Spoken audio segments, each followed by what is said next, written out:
Supreme court में अब तक की सुनवाई में क्या हुआ है, जरा ये भी जान लेते हैं। मेरे साथ अंकित गुप्ता लगातार सुप्रीम कोर्ट से मौजूद हैं। कोई नई जानकारी अगर मिल रही हो अंकित? अखिलेश, करीबन 15 मिनट हो गए सुनवाई को और पिछले 15 मिनट में से 12 मिनट ऐसे हैं जहां पर वो रिपोर्ट पढ़ी जा रही है, क्योंकि जिस बात का मैं जिक्र कर रहा था ना कि रिपोर्ट ऐसा नहीं एक दो पन्ने की है बल्कि जो कई पन्ने हैं उसमें। और अभी जो है अभी यानी कि 12 से 13 मिनट हो गए हैं जब जजेस वो रिपोर्ट पढ़ रहे हैं। और ये क्यों महत्वपूर्ण है? ये इस वजह से महत्वपूर्ण है क्योंकि सीबीआई ने अब तक की अपनी जांच में क्या कुछ पाया है। क्योंकि जो पिछली सुनवाई के दौरान कोलकाता पुलिस के रोल को लेकर के सीबीआई ने बातें कही थी, लेकिन उसके बाद में आरोपी से जो जांच में क्या निकला है, उससे पूछताछ में क्या निकला है, उनका जो है जो पॉलीग्राफी टेस्ट हुए थे, उसके अलावा संदीप घोष को लेकर के जो है सीबीआई की जांच कहां तक पहुंची है, जो सहयोगी और जो अन्य डॉक्टर थे जिनको आरोपी बनाया गया उनका जो है क्या रोल है। तो ऐसे तमाम तथ्य हैं जो कि सीबीआई ने अपनी इस रिपोर्ट में विस्तार से दिए हैं, लेकिन क्योंकि सील्ड बंद लिफाफे में है लिहाजा जो वकील हैं वो कोर्ट को नहीं अवगत करवा रहे हैं, बल्कि जो जजेस हैं वो खुद उस रिपोर्ट को पढ़ रहे हैं। तो अखिलेश, उम्मीद की जा रही है अगले 4 से 5 मिनट मुमकिन है कि अभी कोर्ट की तरफ से फिर से वो रिपोर्ट पढ़ी जाए और उसके बाद में सवाल पूछे जाए। इस सबके बीच में अभी ये जो सॉलिसिटर जनरल हैं, सीबीआई के वकील, उन्होंने एक बात कही है। उन्होंने कहा है कि कोर्ट से कहा है, जजेस से कहा है कि देखिए हमने जो रिपोर्ट तो दी है उसके साथ में एक चार्ट संलग्न किया है। अब उस चार्ट में क्या है, सवाल ये उठता है, क्या उस चार्ट में जो अलग अलग आरोपी हैं उनका रोल डिफाइन किया गया है, उनके पॉलीग्राफी टेस्ट में क्या आया है ये बताया गया है, या फिर कितने सबूत है जो मिले थे या नहीं मिले हैं वो बताया गया है। वो अपने आप में चार्ट महत्वपूर्ण है क्योंकि सीबीआई के वकील ने उस चार्ट का जिक्र किया है कि आप इस चार्ट को भी देखिए। लेकिन अब मुख्य न्यायाधीश सवाल पूछ रहे हैं, जैसी कि जानकारी निकल के सामने आई है। मुख्य न्यायाधीश सवाल क्या पूछ रहे हैं, आप हमको 2 बातें क्लियर कीजिए कि किस समय अननेचुरल डेथ का केस रजिस्टर हुआ। यानी कि एक बार फिर से पिछली सुनवाई के दौरान यही सवाल हुआ था कि अननेचुरल डेथ का केस कितने बजे रजिस्टर हुआ, क्योंकि उस दौरान कपिल सिब्बल ने कोर्ट से क्या कहा था कि करीबन, जितना मुझे याद आ रहा है कि 1:45-46 का वक्त दिया गया था कि उतने बजे रजिस्टर हुआ। लेकिन जो डायरी एंट्री थी या जो पुलिस अधिकारी जो थाने में पहुंचे हैं उन्होंने 11:30 बजे एंट्री की, तो कुछ कंफ्यूजन था। तो अब कोर्ट यही पूछ रही है कि अननेचुरल डेथ का केस कितने बजे रजिस्टर हुआ। उस पर मैं आगे आऊंगा अंकित, जैसे वहां से कुछ और जानकारी मिलेगी उस पर भी हम बातचीत करेंगे। लेकिन इस पूरे मामले में, इस खबर में एक बड़ा पहलू डॉक्टरों का भी है, क्योंकि अगर डॉक्टर हड़ताल पर हैं, अगर प्रदर्शन करते हैं तो उससे सीधे सीधे मरीज प्रभावित होते हैं। पिछली सुनवाई में सुप्रीम कोर्ट ने डॉक्टरों से अपील की थी, आप हड़ताल बंद करिए, अगर जरूरत पड़ी तो हम आपको संरक्षण देंगे, तमाम बातें कही गई थी। और उसके बाद हमने देखा था कि देश भर के डॉक्टरों में एक भरोसा बहाली वाली स्थिति बनी थी, हड़ताल वगैरह खत्म भी हुए। लेकिन कोलकाता के जूनियर डॉक्टर अभी भी बहुत ज्यादा आक्रोशित हैं, गुस्से में हैं। आज भी प्रदर्शन की सूचना वहां से मिल रही है। क्या लगता है आपको, सुप्रीम कोर्ट में इस मामले में भी आज कुछ बातचीत हो सकती है, कोई टिप्पणी सामने आ सकती है अदालत की?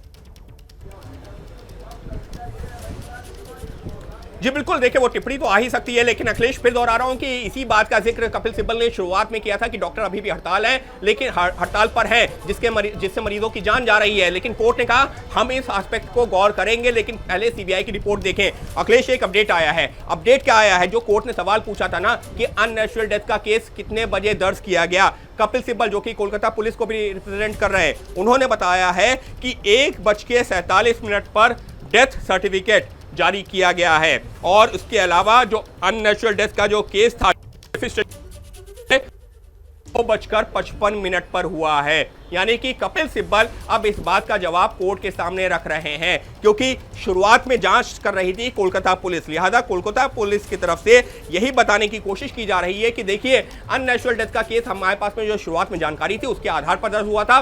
पोस्टमार्टम में जो तथ्य सामने आए उसके बाद में, और जब माता पिता की कंप्लेंट आई, हमने हत्या का और बलात्कार का मुकदमा दर्ज किया। अब सीबीआई के लिए जो पेश हो रहे सॉलिसिटर जनरल, उन्होंने जो फिर एक बात फिर से कहा है कि हमने आपको एक चार्ट सौंपा है, आप उस पर गौर करिए, वो हम सबकी बेटी थी। यानी कि सीबीआई के वकील क्या बता रहे हैं कि मृतका हम सबकी बेटी थी, समाज की बेटी थी, और ऐसे में देश की बेटी थी, और ऐसे में उसकी जांच को लेकर के एक चार्ट पर लगातार जोर दिया जा रहा है। अखिलेश, निश्चित तौर पर यह चार्ट बहुत महत्वपूर्ण है, क्योंकि लगातार सीबीआई के वकील की तरफ से कहा जा रहा है कि आप हमारी थोड़ा सा ये समझाइए, सरल भाषा में दर्शकों को बता दीजिए, ये चार्ट जो आप कह रहे हैं, जिसका जिक्र कर रहे हैं, क्या है? इसमें क्या कुछ खास तरह की जानकारी दी जाती है? क्या है ये? अखिलेश, अभी क्योंकि सील्ड कवर में रिपोर्ट है, कुछ नहीं पता कि उस चार्ट में क्या है, लेकिन जिस तरीके के इससे पहले कि अगर मैं केसेस की बात करूं तो अमूमन क्या कहा जाता है जांच एजेंसी की तरफ से, ऐसे चार्ट्स में या तो इस मामले में कितने आरोपी हैं, किसका क्या रोल है और उसकी कब गिरफ्तारी हुई, इस तरीके की जानकारी दी जाती है। दूसरा, किस आरोपी का जो है अगर पॉलीग्राफी टेस्ट हुआ है या और कोई टेस्ट हुआ है, जो मेडिकल टेस्ट हुआ है, उसकी रिपोर्ट में क्या क्या आया है, क्या समानता निकली है, एक कंक्लूजन वो दिया जाता है। तो या तीसरी चीज ये हो सकती है कि सीबीआई के हाथ में क्या क्या सबूत निकल के आए हैं और कहां पर छेड़छाड़ हुई थी ये बताया गया हो। तो अभी सिर्फ हम संभावनाओं पर बात कर रहे हैं। क्यों? क्योंकि वो सील्ड कवर में रिपोर्ट है और सील्ड कवर में वो चार्ट है। एक और जो है अपडेट आया है और वो ये है कि मुख्य न्यायाधीश पूछ रहे हैं कि वो डायरी एंट्री कौन सी है जो बाद में अननेचुरल डेथ में तब्दील हुई। अब सिब्बल जो है, कपिल सिब्बल जो कोलकाता सरकार के वकील हैं, वो ये कह रहे हैं, कोलकाता पुलिस के वकील हैं, वो कह रहे हैं कि डायरी एंट्री नंबर 565, यानी कि कोर्ट ये समझने की कोशिश कर रही है कि ये जो मामला था अननेचुरल डेथ का कितने बजे जो है रजिस्टर हुआ। और शुरुआत में जो प्रिंसिपल ने क्या कहा था, उन्होंने कहा था सुसाइड, यानी कि सुसाइड के बाद में अननेचुरल डेथ का मामला कब रजिस्टर किया गया। तो कोर्ट अब सिलसिलेवार तौर पर एक बार फिर से शुरुआत से लेकर के अपनी जो है जो सीबीआई की जांच हुई है उस कड़ी में आगे बढ़ रही है। जी ठीक है अंकित, मैं आऊंगा आपके पास, लेकिन जरा कोलकाता भी चलते हैं। मनोज्ञा भी लगातार हमारे साथ वहां से जुड़ी हुई हैं। मनोज्ञा, वहां पर डॉक्टर्स क्या कह रहे हैं प्रदर्शन की तैयारी में? ये सारी जानकारी तो आप दे रही हैं, अगर सोर्सेस के हवाले आपको भी पता चल पा रहा हो, आज की सुनवाई को लेकर अगर कुछ अपडेट आपके पास हो।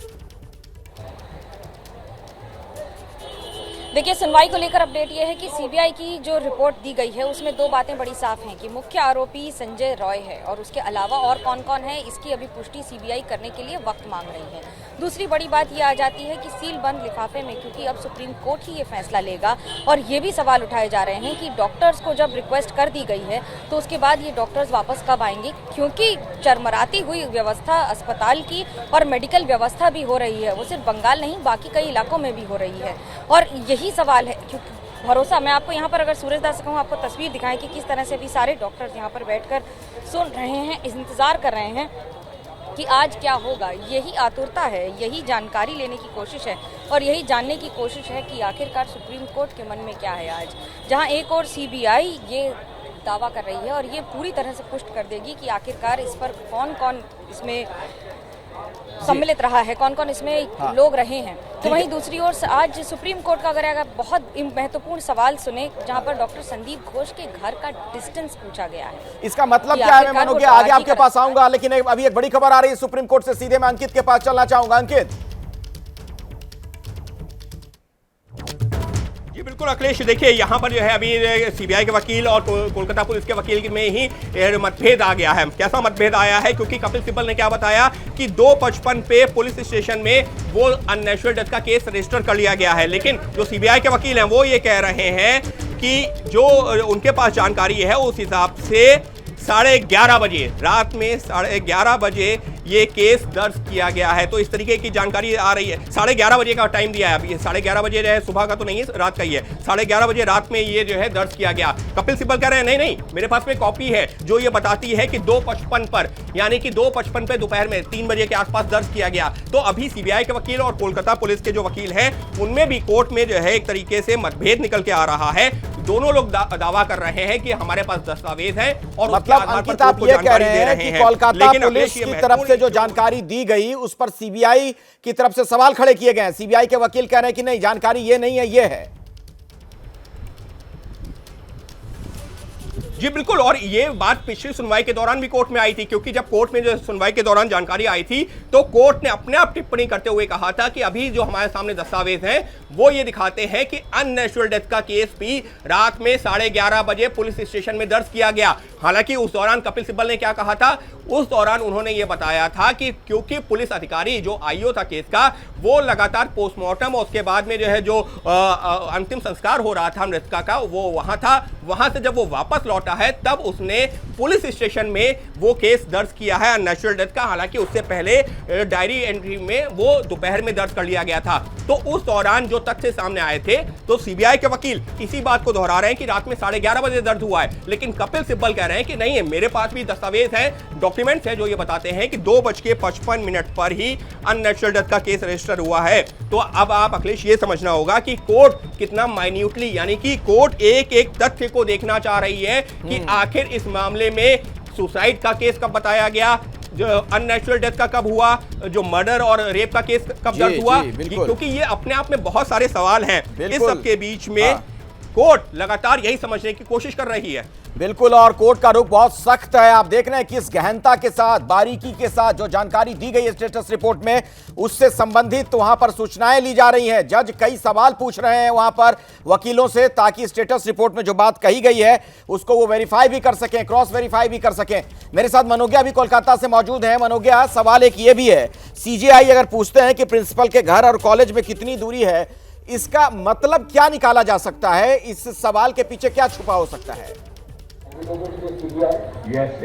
Yes. इसके सवाल के पीछे यही छुपा है कि आखिरकार प्रिंसिपल को यहाँ आने में कितनी देर लगी और उसके बाद उन्हें छुपाने में कितना समय लगाया। और ये इसलिए बड़ा सवाल हो जाता है कि अगर उनको आने में 20 मिनट लगा था और वो सुबह आ गए थे, तो उसके बाद 12 बजे तक कई घंटों तक किस बात का इंतजार हो रहा था? राज्य सरकार या फिर यहाँ का प्रशासन, अस्पताल का प्रशासन किस बात को छुपा रही थी, किस बात को नहीं बता रही थी और किस बात को बार बार पर्दे के पीछे ढकने की कोशिश कर रही थी? यही तो सवाल है, यही जनता का सवाल है। इसीलिए जनता सड़कों पर उतरी हुई है कि अगर राज्य के किसी प्रशासनिक अस्पताल में एक सरकारी डॉक्टर के साथ ही बलात्कार हो जाए, जिसमें एक कॉन्ट्रैक्चुअल कर्मचारी सरकार का ही इन्वॉल्व हो, जो कि सिविक वॉलंटियर हो, जो सरकारी इलाके में रहता हो, जो कि सरकारी बटालियन में रहता हो, वहाँ से आता जाता हो, उसे ऐसी जगहों पे एक्सेस हो जहाँ पर किसी को एक्सेस ना हो, सीसीटीवी कैमराज ना हो, लेकिन खर्च अस्पताल में पूरा हो रहा हो। और उसके बाद जब प्रॉपर्टी सामने निकल कर आए, तो आप यकीन मानिए डॉक्टर संदीप घोष के जिस तरह से मकान बने हुए हैं या फिर उनकी अनियमितता है उनकी आय में और उनके परिवार की आय में, तो अब तो सवाल के घेरे में सभी आएंगे ना। और अगर सबसे पहली बात यह हो जाती है कि जिस समय घटना हुई उसके बाद एफआईआर का टाइम आप ले लीजिए, पोस्टमार्टम रिपोर्ट ले लीजिए, ऑटोप्सी रिपोर्ट ले लीजिए, इंक्वेस्ट रिपोर्ट ले लीजिए, खुद दोनों में सीबीआई और सरकार के वकील में ही समन्वय नहीं है। रिपोर्ट तो एक ही होगी, समय तो एक ही होगा, फिर उसमें दो सवाल कैसे आ सकते हैं? यही सबसे बड़ी बात है कि अगर 12:55 पे वो कह रहे हैं उन्होंने रिपोर्ट दर्ज की और 1:47 पर उसको डेथ सर्टिफिकेट दिया गया है, तो ये तो आप 50 मिनट का समय मान लीजिए कि करीब 50-55 मिनट के समय में ये सरकार ने फैसला लिया, यहाँ के अस्पताल ने फैसला लिया। तो वहीं दूसरी ओर ये भी सवाल उठ जाता है ना कि अगर इतना समय लगा क्यों, और जब फ़ोन करके बताया जा रहा है तो फिर उसको सुसाइड क्यों बताया जा रहा है? जिस स्थिति में शरीर मिला है, जिस स्थिति में शव मिला है, उस स्थिति में तो कोई भी नहीं कहेगा कि ये सुसाइड है। तो फिर ये बार बार सुसाइड की तस्वीर क्यों पेंट की जा रही थी? यही तो मतलब पेच ही पेच है। अब ये जो गुत्थी है तभी सुलझेगी जब पूरी जांच खत्म हो जाएगी। फिलहाल स्टेटस रिपोर्ट सीबीआई की तरफ से अदालत में रखी गई है और वहां से पल पल का हाल आप तक हम लगातार पहुंचा रहे हैं। एक बार फिर से चलते हैं सुप्रीम कोर्ट अंकित गुप्ता के पास। अंकित, क्या स्टेटस रिपोर्ट अभी भी पढ़ रहे हैं जज? स्टेटस रिपोर्ट पढ़ चुके हैं, अब सवाल पूछे जा रहे हैं। और अखिलेश, एक महत्वपूर्ण सवाल कि सर्च और सीजर कब हुआ, यानी कि वहां पर से जो है जहां पर मृतका का पार्थिव शरीर था वहां पर से सबूत कब जुटाए गए और उस एरिया को संरक्षित कब किया? तो जवाब क्या? कपिल सिब्बल कोलकाता पुलिस को रिप्रेजेंट कर रहे हैं। उनका ये कहना है कि रात 8:30 से लेकर के 11:45 बजे के बीच में। अखिलेश, ये अपने आप में बहुत जो है तरह के सवाल खड़े करता है जांच एजेंसी के ऊपर। क्यों? घटना सुबह की है, बॉडी के वहां पर पुलिस जो पहुंच चुकी है सुबह करीबन 10, साढ़े 10 बजे, 11 बजे पहुंच चुकी है। उसके बाद जानकारी अंकित आपने दी है।